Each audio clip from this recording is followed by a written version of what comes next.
बड़ी खबर मिल रही है छत्तीसगढ़ से, जहां पर नारायणपुर में सुरक्षा बलों और नक्सलियों के बीच मुठभेड़ हो रही थी। और अब आपको इसमें बड़ा अपडेट दे दें। बड़ी खबर यह है कि इस मुठभेड़ में 7 नक्सली मारे गए हैं। ऑपरेशन लाल सलाम को लगातार अंजाम दिया जा रहा है। 7 नक्सली मारे गए हैं, 10 से ज्यादा नक्सली इस मुठभेड़ में घायल भी हुए हैं। 5 ऑटोमेटिक हथियार भी बरामद हुए हैं। तो छत्तीसगढ़ से यह बड़ी खबर, मुठभेड़ में 7 नक्सलियों को ढेर कर दिया गया है।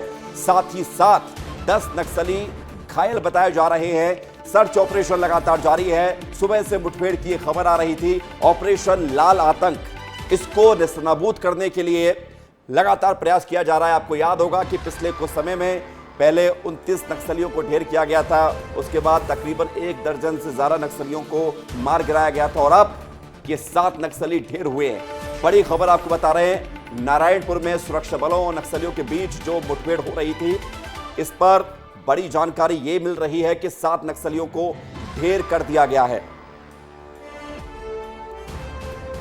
शहनवाज खान हमारे साथ जुड़ रहे हैं, विस्तार न्यूज संवाददाता, ज्यादा जानकारी के साथ। शहनवाज, बताइए कितनी बड़ी ये सफलता है, कैसे इसको अंजाम दिया गया? जी विवेक, बिल्कुल बता दें कि नक्सलियों के ऊपर फिर से सुरक्षा बलों ने एक बड़ी सर्जिकल स्ट्राइक की है। लगातार जो है सुबह से रुक रुक कर फायरिंग दोनों तरफ से जारी रहा। लगभग इस मुठभेड़ में 1000 से ज्यादा जवान पहुंचे थे, इस ऑपरेशन पर निकले थे। अब तक जो जानकारी निकल कर आई है कि 7 नक्सलियों का जो शव है वो बरामद हुआ है और 7 ऑटोमेटिक हथियार भी बरामद हुए हैं।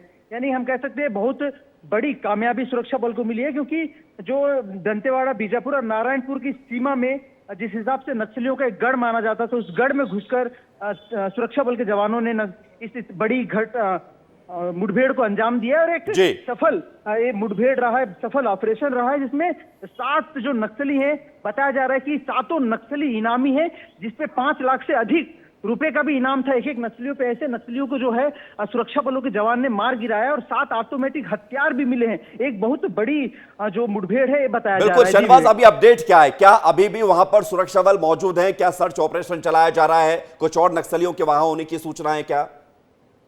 जी बिल्कुल बता दें, जिस हिसाब से रुक रुक कर उस जंगल में फायरिंग हुआ था और लगातार जो वहां पे तैनात जवान है, लगभग 1000 से अधिक जवान उस जंगल में इस वक्त भी तैनात है और चारों तरफ से घेर कर सर्चिंग अभियान चलाया जा रहा है। विवेक, इस सर्चिंग अभियान में और भी कई खुलासे हो सकते हैं, क्योंकि तीनों बिल्कुल खुलासे होंगे। शहनवाज, हम आपके पास दोबारा लौटेंगे अपडेट के लिए। बहुत शुक्रिया आपका हमारे साथ जुड़ने के लिए, तमाम जानकारी के लिए। और सबसे बड़ी बात, हम इस खबर पर आपको एक एक जानकारी देंगे विस्तार से।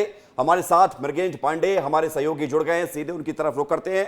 मृगेंद्र, जरा बताइए ये कितनी बड़ी सफलता है? शहनवाज हमें जानकारी दे रहे थे, तकरीबन 1000 की संख्या में सुरक्षा बल वहां पर मौजूद रहे, 7 नक्सलियों को मार गिराया गया है। ऑपरेशन लाल सलाम, इसको खत्म करने के लिए यह चलाया जा रहा है। क्या खबर पूरी बताइए? देखिए, इस ऑपरेशन की शुरुआत कल हुई। कल गृह मंत्री विजय शर्मा वहीं थे।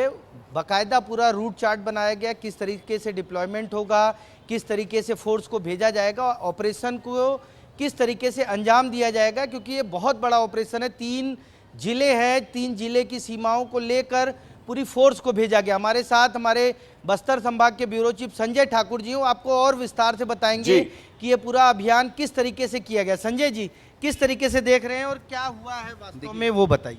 इंद्रावती टाइगर रिजर्व का ये क्षेत्र है जहां पर इंद्रावती एरिया कमेटी सक्रिय है नक्सलियों की, और यहां जवानों ने इस इंद्रावती एरिया कमेटी के नक्सलियों को घेरने के लिए दंतेवाड़ा, बीजापुर, नारायणपुर, इन 3 जिलों से फोर्स भेजी थी। करीब 1000 जवान ने सुबह से इस इलाके को घेरा, जिसके बाद अब तक लगभग 6 बार नक्सलियों से जवानों का सामना हुआ है, जिसमें अब जो जानकारी निकल के आई है कि 7 वर्दीधारी नक्सली मारे गए हैं।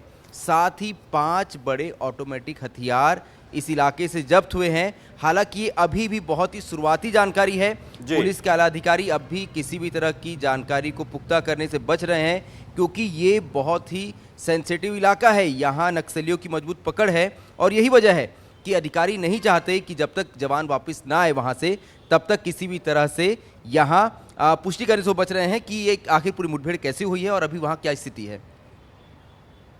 तो आपने सुना, संजय जी ने बताया कि पुलिस के जो आला अधिकारी हैं पुष्टि करने से बच रहे हैं, क्योंकि इसके पीछे एक और बात है कि ये ऑपरेशन क्योंकि बहुत बड़ा है और ये संख्या और बड़ी हो सकती है, इसलिए फिलहाल प्रारंभिक तौर पर सूचनाएं तो दे रहे हैं जी। लेकिन पुष्टि करने से बच रहे हैं। जी बिल्कुल, बहुत शुक्रिया आपका हमारे साथ जुड़ने के लिए मृगेंद्र, और तमाम जानकारी देने के लिए आपने विस्तार से बताया।